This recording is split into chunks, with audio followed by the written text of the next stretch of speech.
What's up, everybody? This is Sunko, the Korean bro.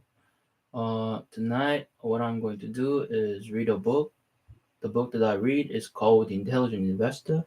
It's one of my favorite books, and I believe that this is one of the best books out there. The book, in terms of value investing, none of the other book can beat this one. Uh, okay, I'm gonna start reading this book starting from page 42, okay? The January effect has not withered away, but yes, weakened. According to finance professor William Short of the University of Rochester, if you had bought small stocks in late December and sold them in early January, you would have beaten the market by 8.5 percentage points from 1962 through 1979, by 4.4 points from 1980 through 1989, and by 5.8 points from 1990 through 2001. As more people learned about the January effect, more traders bought small stocks in December, making them less of a bargain and thus reducing their returns. Also, the January effect is biggest among the smaller stocks, but according to Plexus Group, the leading authority on brokerage expenses, the total cost of buying and selling such tiny stocks can run up to 8% of your investment. Sadly, by the time you're done paying your broker, all your gains on the January effect will melt away. Just do what works. In 1996, an obscure money manager named James Oshwani published a book called What Works on Wall Street. In it, he argued that investors can do much better than the market. O'Shaughnessy made a stunning climb from 1954 through 1999, 1994. You could have turned $10,000 into $874,504, beating the market by more than 10 for a towering 18.2% average annual return. How? By buying a basket of 50 stocks with the highest 1 year returns, 5 straight years of rising earnings, and share prices less than 1.5 times their corporate revenues, as if he were the Edison of Wall Street, O'Shaughnessy obtained U.S. patent number 5978778 for his automated strategies and left a group of four mutual funds based on his findings.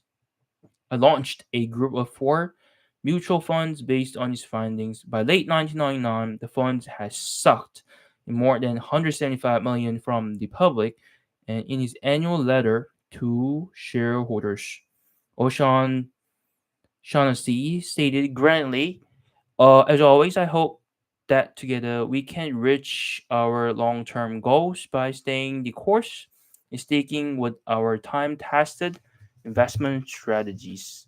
But what works on Wall Street stopped working right after O'Shaughnessy publicized it. Hmm. As Figure 1 2 shows, two of his phones stank so badly that they shut down in early 2000. And the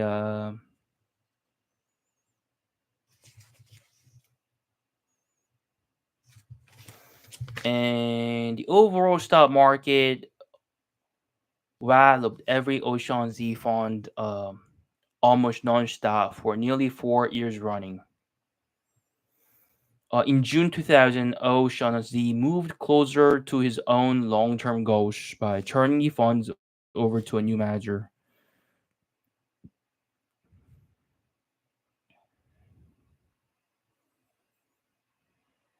leaving his customers to fend for themselves with those time-tested investment strategies.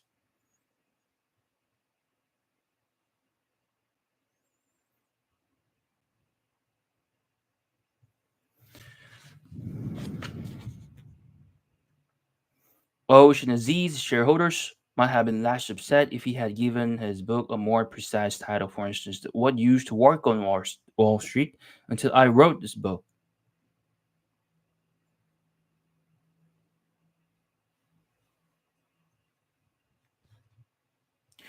Okay.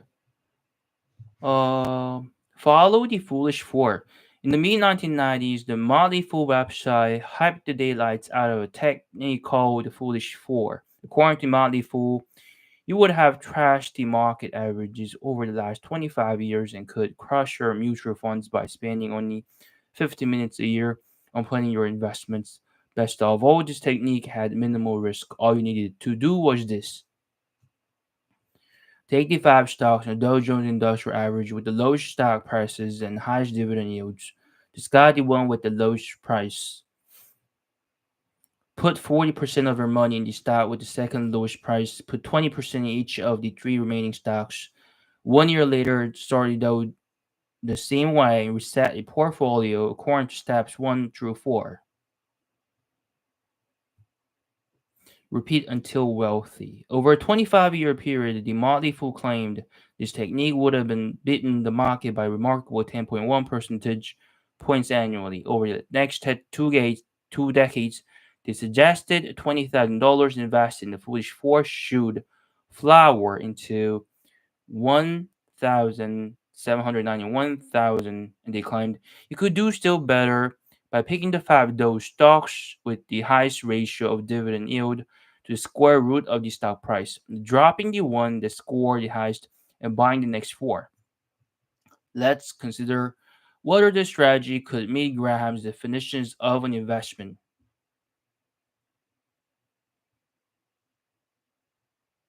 What kind of thorough analysis could justify discarding the stock with single most attractive price and dividend, but keeping the four that score lower for those desirable qualities?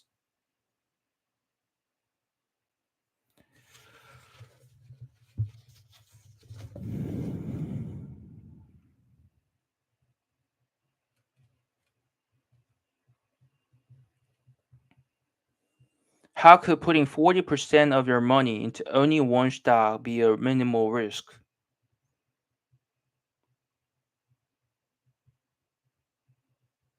How could putting 40% of your money into only one stock be a minimal risk? And how could a portfolio of only four stocks be diversified enough to provide safety of principal?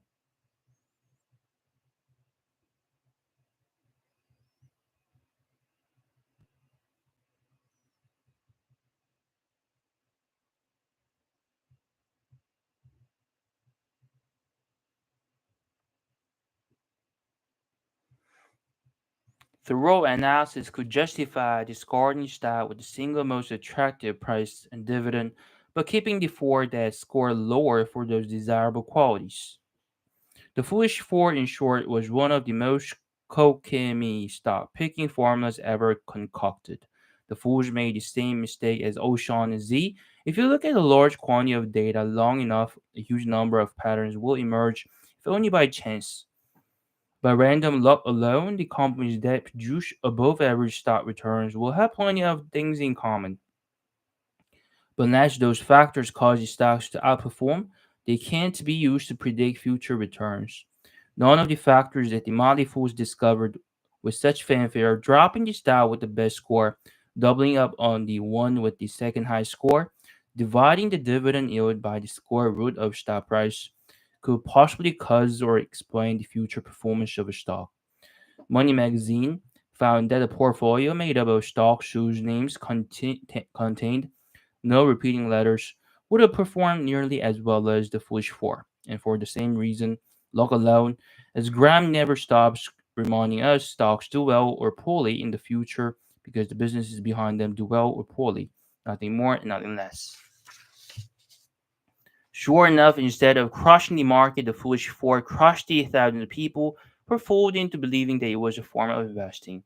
In 2011, the Foolish Fool stock Caterpillar, Esterman, Kodak, SBC, and General Motors lost 14%, while Dow dropped by just 4.7%.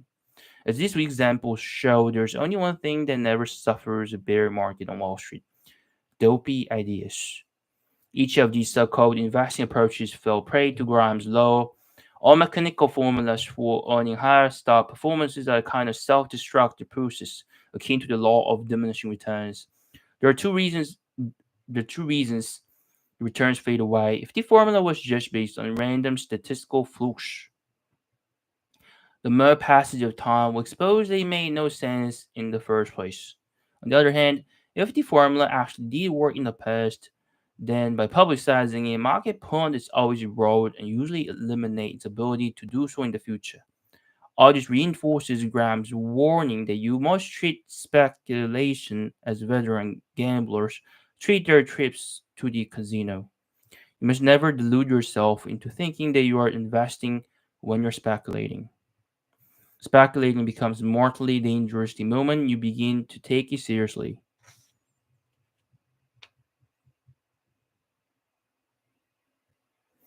You must put strict limits on the amount you're willing to wager.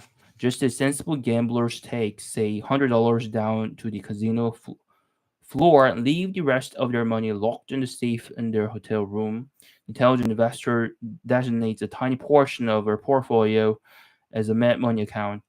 For most of us, 10% of our overall wealth is the maximum permissible amount to put at speculative risk. Never mingle the money in your speculative account with what's in your investment accounts. Never allow your speculative thinking to spill over into your investing activities. Never put more than 10% of your assets into your mad money account, no matter what happens. For better or worse, the gambling instinct is part of human nature, so it's a futile for most people even to try suppressing it. You must confine and restrain it. That is the single best way to make sure you will never fool yourself into confusing speculation with investment.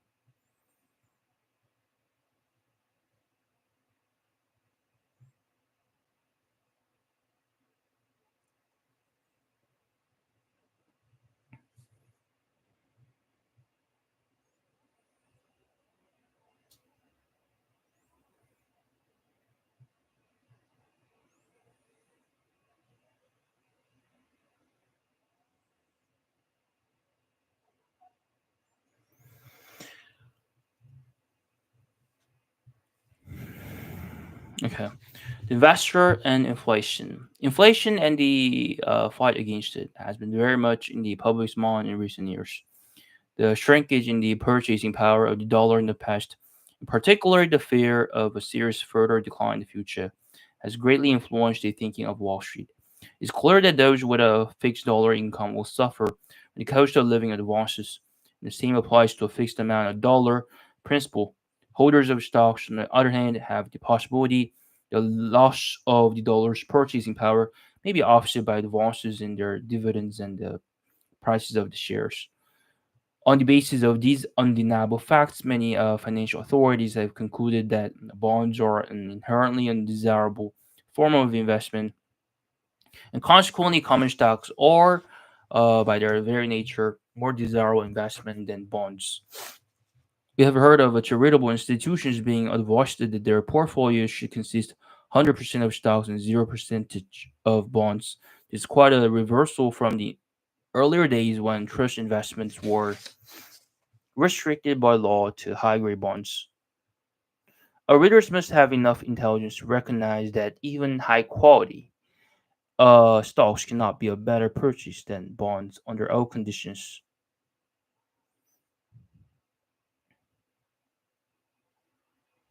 Regardless of how high the stock market may be and how low the current dividend return compound return compared with the rates available on bonds. A statement of this kind would be as absurd as was the contrary one, too often heard years ago that any bond is safer than any stock. In this chapter, we shall try to apply various measurement to the inflation factor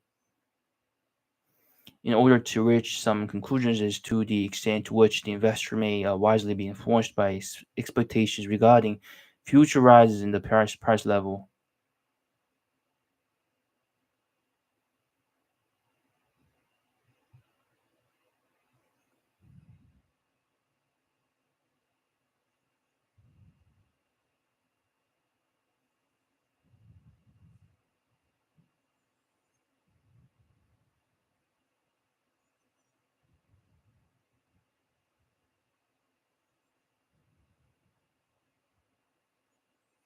In this matter, as in so many others in finance, we must base our views of future policy on the knowledge of past experience. Is inflation something new for this country, at least in the serious form it has taken since 1965? If we have seen comparable inflations in living experience, What lessons can be learned from them in confronting the inflation of today? Let's start with table 2.1, a condensed historical tabulation that contains much information about changes in the general price level and concomitant changes, um, the earnings and market valuation of common stocks. A figure which we begin with 1915, this covered 55 years, presented at 5-year intervals.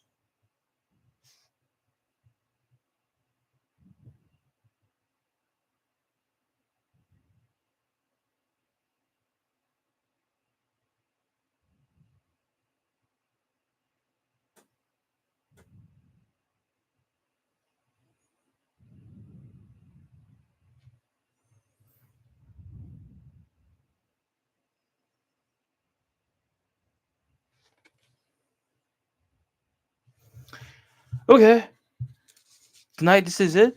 Only 50 minutes, but that's enough. Oh, see y'all and have a good night, everybody. Bye bye, everybody. Good night.